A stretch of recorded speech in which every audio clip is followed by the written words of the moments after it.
Honorable Patrick Umoh is a Nigerian politician serving the federal representative for Ikot Ekpene, Essien Udim, Obot Akara constituency in the 10th National Assembly. He also chairs the House Committee on Health Institutions, where he plays a pivotal role in shaping health policies and strengthening health institutions across the country. Honorable Umoh was born on April 9, 1982. He began his education at St. Peter's Primary School, Urwa Edet Obo, earning a first school leaving certificate with distinction. He later attended Queen of Apostles Seminary, Afaha Obong, where he obtained his senior school certificate in 1998. A legal mind by training, he studied law at the University of Uyo, earning his LLB in 2009. Following his graduation, he attended the Nigerian Law School, Lagos, and was called to bar in 2010. In pursuit of higher academic excellence, he returned to the University of Uyo in 2012, completing an LLM in 2014. His thirst for knowledge saw him proceed to the University of Nigeria in Nsukka, where he earned a PhD in International and Comparative Law in 2019. Reflecting on his journey into politics, Honorable Umoh stated, quote, "My foray into politics was inspired by the quest to be of service to my people, community, and society at large." End of quote. Honorable Patrick Umoh's commitment to academic excellence has earned him numerous awards, including Best Graduating Student in Law, University of Uyo Academic Prize winner, MMA Obot Foundation Award for Best Graduation Student in Law, Students Representative Council Award. He is also a respected author with his most recent publication, Climate Change Law in Context, gaining widespread acclaim. A devout Christian, Honorable Patrick is a member of the Order of Knights of St. John's International KSJI, reflecting his commitment to faith and service. Beyond legislative duties, Honorable Umoh is deeply involved in constituency development projects, actively addressing the needs of his people. Some notable interventions include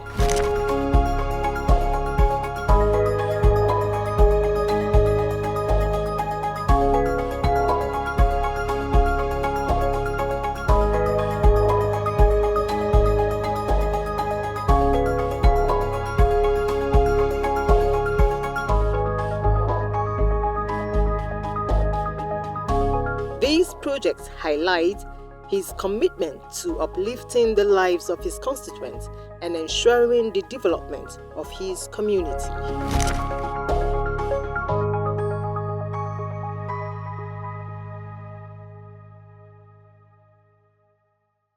My name is Dr. Patrick Umoh. I am the honorable member representing the entire people of Ikot Ekpene, Essien Udim, Obot Akara Federal Constituency. I'm a proud son of Akwa Ibom State.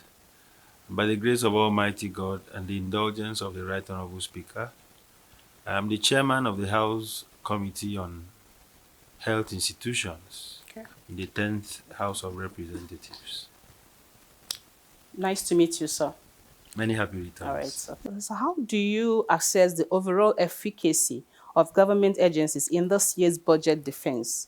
Like, were there specific patterns of failure that warrant concerns? And what are really those concerns, if there were any? Well, thank you very much.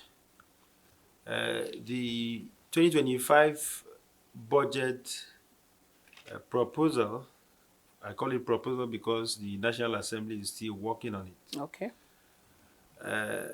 Is an offshoot or a consolidation of the 2024 budget performance. And clearly, thanks to Mr. President for coming up with a very ambitious budget that is very germane for the running of this country. The President, in his wisdom, had appealed to the National Assembly to extend the budget life of the 2024 budget to June 30th, 2025. And presently, the House of Representatives is also working on passing into law the 2025 budget. So it is more or less extending the life of the 2024 budget to June 30th, and then we'll pass the budget of 2025 to take its full course for the 2025 fiscal year. By implication, the Federal Republic of Nigeria will enjoy robust implementation of these budgets so that the diverse components of our national life can witness that transformation, that renewed hope as promised by President Asiwaju Bola Ahmed Tinubu, GCFR. I am privileged to chair the House Committee on Health Institutions. And from the releases to the teaching hospitals, the federal medical centers, the national hospital, and other health institutions that come within the purview of our mandate, I am impressed that the performance index is showcasing a positive trajectory that will enable full implementation and optimization of the 2025 budget. So I must commend the efforts of Mr. President for that courage to transform Nigeria. I also thank the leadership of the National Assembly for keeping faith with the social contract with Nigerians. Nigeria is a wonderful country, very promising, given the sectorial growth that we witness. So it requires the commitment of all Nigerians, of course, the patience of Nigerians, so that our country can be holistically revived. There are challenges here and there. The exchange rates, the resources that we have that are available, the leakages that we must seal up so that we can transform Nigeria. So all hands have to be on deck. So looking at the budget performance index of 2024 and the projections in 2025, I am assured that it can only get better. Okay. If I said something about robust implication of the budgets. Robust implementation of the budget. Implementation of the budget, okay. The reality is that it is work in progress. Okay. So the budget... So we are not yet there. Basically gives us a roadmap on how to develop the country. Exactly. The sectors of the economy must be revived. And if you look at the 2025 budget, you realize that the president has given serious attention to national security, to the economy, to tax reforms, to healthcare service delivery, to education, and all the others. It's looking also at employment opportunities, providing employment opportunities for our youthful demography. So that's why I'm saying these projections are opening up Nigeria for real transformation. And we must cooperate with Mr. President to realize these deliverables from the diverse sectors of our economy. Okay. That's the point. Well, first and foremost, in analyzing the budget, you look at the overhead costs that they have to present in their proposals, you look at the personnel costs, you look at capital, and you do an evaluation of how they performed in 2024 and the projections they have in 2025. And then, since it is the business of Parliament to oversight what is done, we also do our evaluations in terms of what they had done with what was approved for them. Those who bring corrigendums, we look at them, we evaluate them. And those who had implemented what they had, those who had cash releases, they catch backups, and then we look at the loopholes. If they are capital projects, we see how far they were realizable, and we see the projections for the new budget. And then if it is that it is about personnel cost, we look at how much salaries have been paid, what has been owed, and then we also look at overhead. How do you spend your overhead? You see, it's public funds, and they must be accountable. So once there is a budget, we place it on evaluation indices, and then we evaluate them. And we're able to assess these ministries, departments, and agencies of government on how far they have fared. That's what we call a budget performance index. And then we look at also the budget projection for 2025, which, of course, was presented by Mr. President. And then we look at it as Parliament because it's our business. And then we pass it, and it becomes an act of the National Assembly. That way, these will serve as a guide in future, defenses of budgets and all that. So the diverse ministries, departments, and agencies of government will come up with what they have done, and they will come up with the projections that they would want to do. And then in our analysis, we oversight them, and then we make our recommendations. Parliament is very powerful. It is Parliament that will pass a budget to becoming an act of the National Assembly.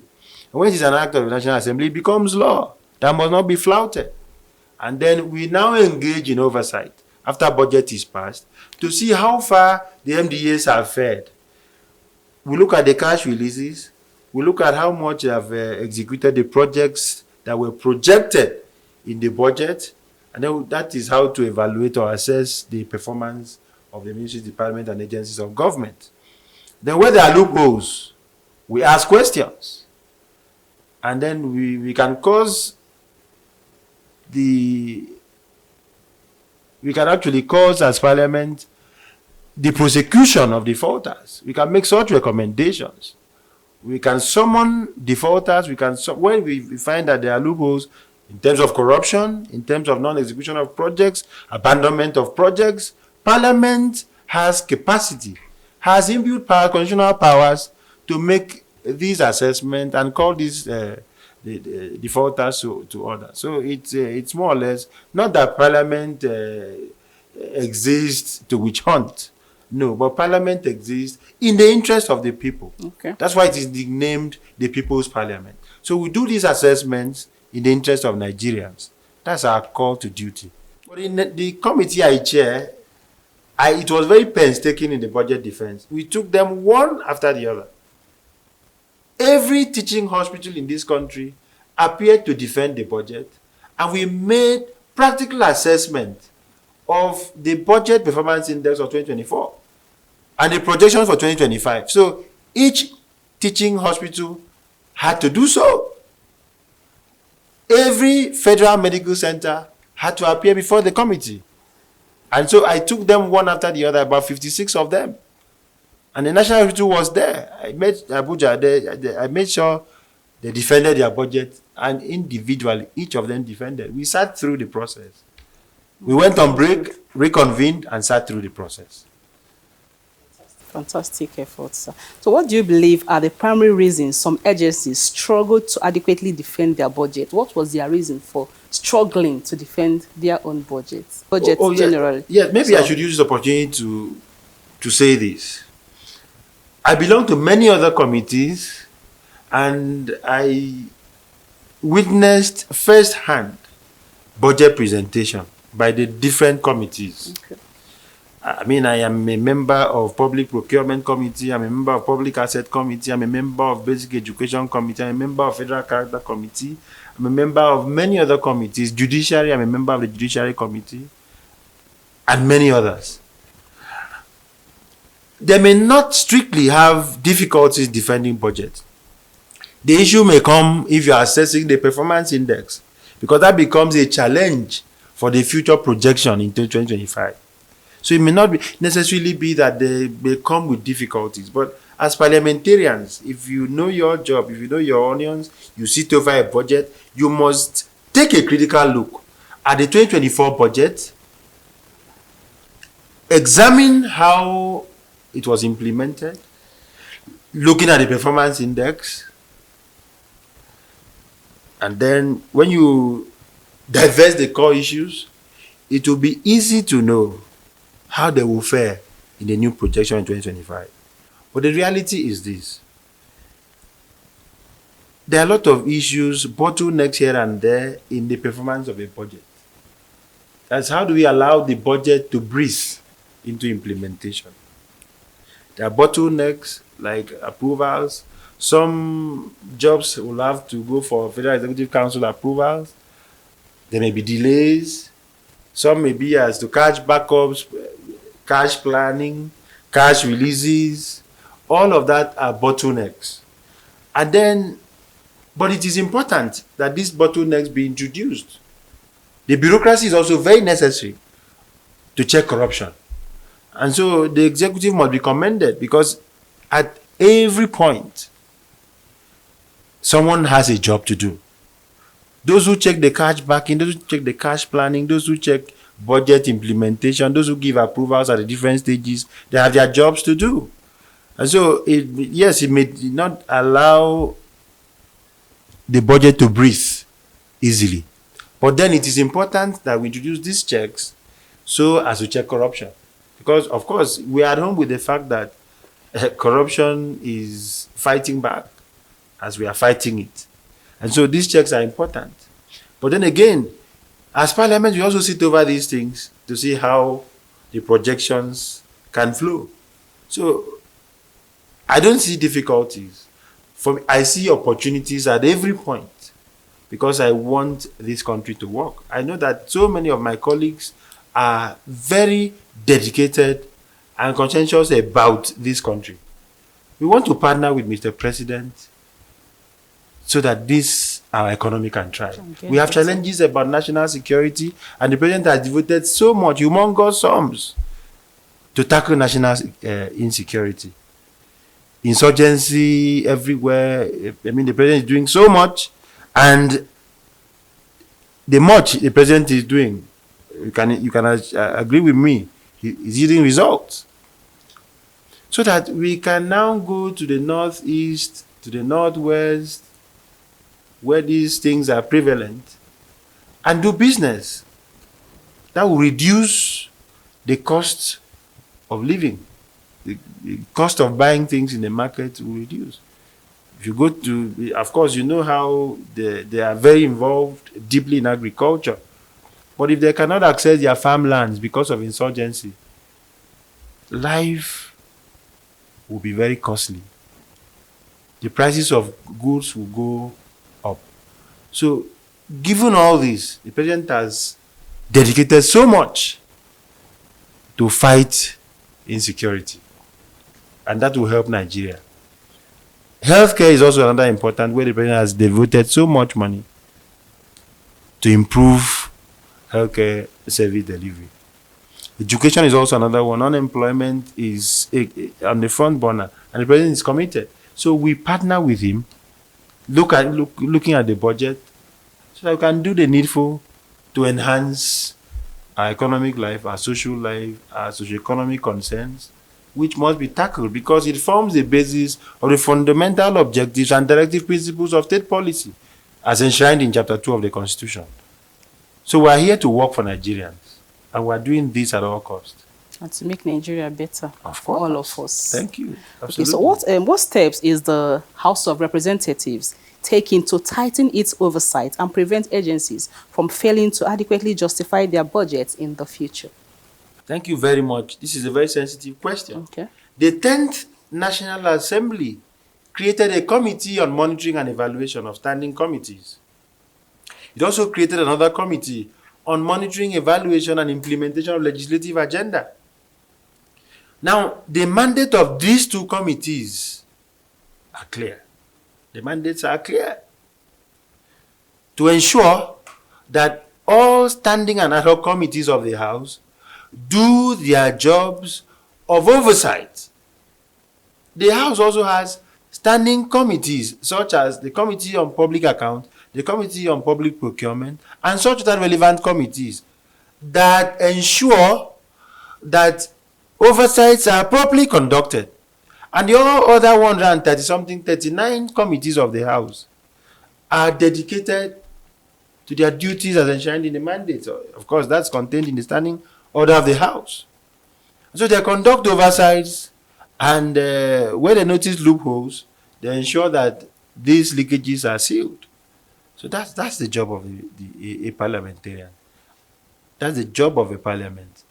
And parliament is very committed. If you assess the 10th National Assembly, I'm not bragging, but we have scored major points because we have redirected the affairs of the state. We have monitored, we have evaluated the ministries, departments, and agencies of government towards ensuring that they are optimal in their performances, in the deliverables, that Nigerians are comfortable that the ministries, departments, and agencies of government are doing their very best as projected in these respective budgets. Sometimes you work all day and night. We go by road. I've traversed many kilometers on oversight. Very risky endeavor. We do that in the interest of our country. And some of us are very serious about this. I've gone to places where you have serious insecurity. Sometimes you wear face cap and act as if you are just a normal Nigerian. You don't tell anybody you are a parliamentarian, but you're doing your job. Okay, so sir, given the state of the economy, what are you doing to improve the standard living of your constituency? Fantastic question. A whole lot. I've been in government for 1 year, 6 months as a parliamentarian. And clearly, on record, I've facilitated the employment of about 26 constituents. I have donated or initiated the provision of about 6 transformers. I've lighted up some communities by restoring power line, 3 clans of Ikot Ekpene and Umoh. I've paid bursary to indigent students in tertiary institutions. I have provided solar lights to light up many communities, so many communities. I have built or initiated the construction of a skill acquisition center so that young people can learn skills and become self-reliant. I have constructed a 6 classroom block at St. Peter's Primary School, Urare. I've also constructed 2 classroom blocks at St. Charles Primary School, Uwa. These are real life things. I have launched a program that is the ICT program and distributed laptops so that young people can embrace ICT skills and also become self-reliant. I have incorporated cooperative societies for women with startup capital of about 5 million. I've incorporated cooperative society for youth with a startup capital. I've incorporated cooperative society for cyclists, that's Okada people in my constituency, giving them certificate of incorporation. And I've started out something like Osusu for them. And I gave them a startup capital. Because I don't believe in people running after politicians. I just want them to be self-reliant. I've incorporated a cooperative society for carpenters. They do roofing. I organized them, put them together, started an Osusu for them, gave them certificate of incorporation, gave them a lawyer to take care of that, the concerns that are legal. And I gave startup capital. So my projection is that after 5 years, these people would have been self-reliant. I believe in that. I've instituted scholarships. I'm training some people in universities. Some are studying law, some studying pharmacy and all that. But they must be indigent people, those who have nobody to pay for them. Okay. I have also taken up, I've done scholarship for, well, the deputy chairman of my party died in one of the local government areas. In fact, in specifics, Essien Udim, the component local government that I represent. And the first child was about 10 or 11 years in JS1. So I've given the boy a scholarship till he finishes university. And so it is running. I know that God will continue to bless me to do this. Whether in office or out of office, I'll pay till the boy becomes a graduate because I believe in self-reliance. So all of that are things I have done within the period. I sent about 50 young people to learn the cocoa value chain. We gave them seedlings and I gave them about 5 million naira. So we are starter packs so that whatever that can afford, they can take off.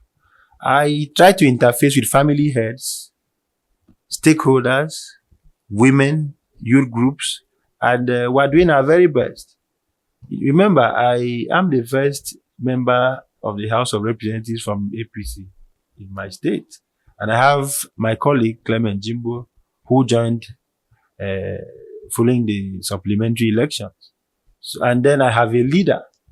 I choose to call him my grand leader, His Excellency, the President of the 10th Senate.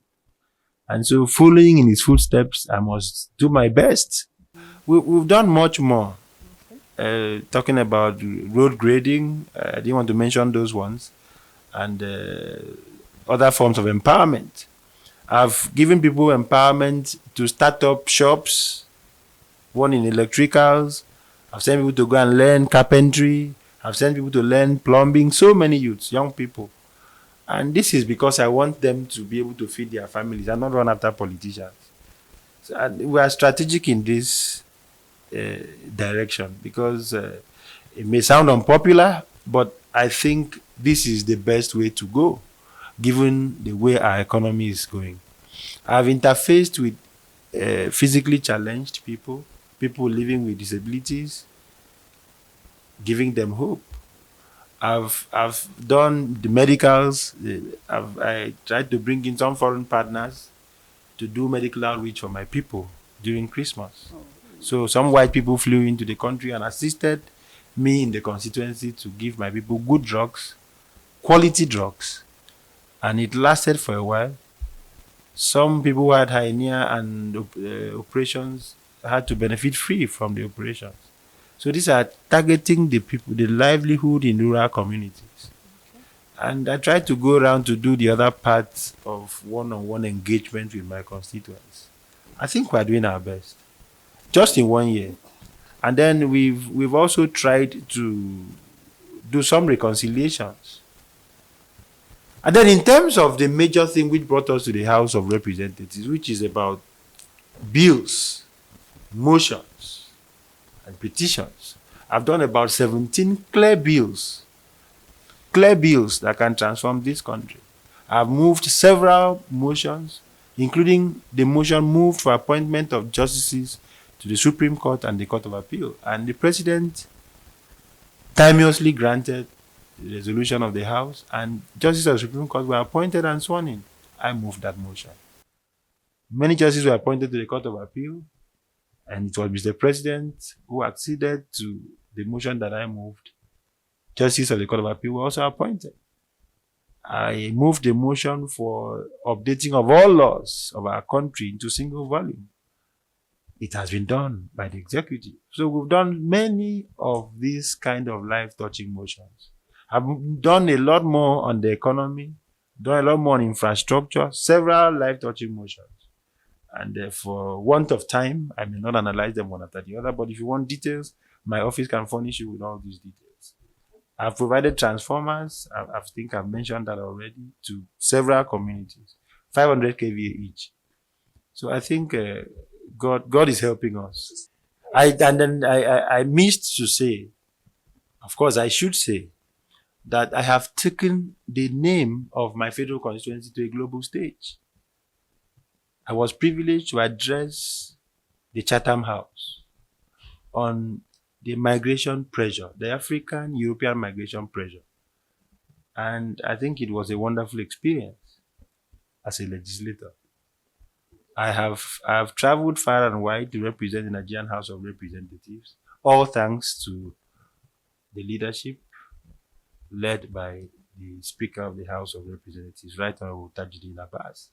And gladly too, I must announce that I have been nominated into the National Executive Committee of the APC by the Majority Caucus of the House of Representatives. That's still another component of representing my people. all thanks to the leadership of the National Assembly. But above all, I must thank my grand leader for giving me an opportunity to learn from him. I think it's only God who will reward him generously.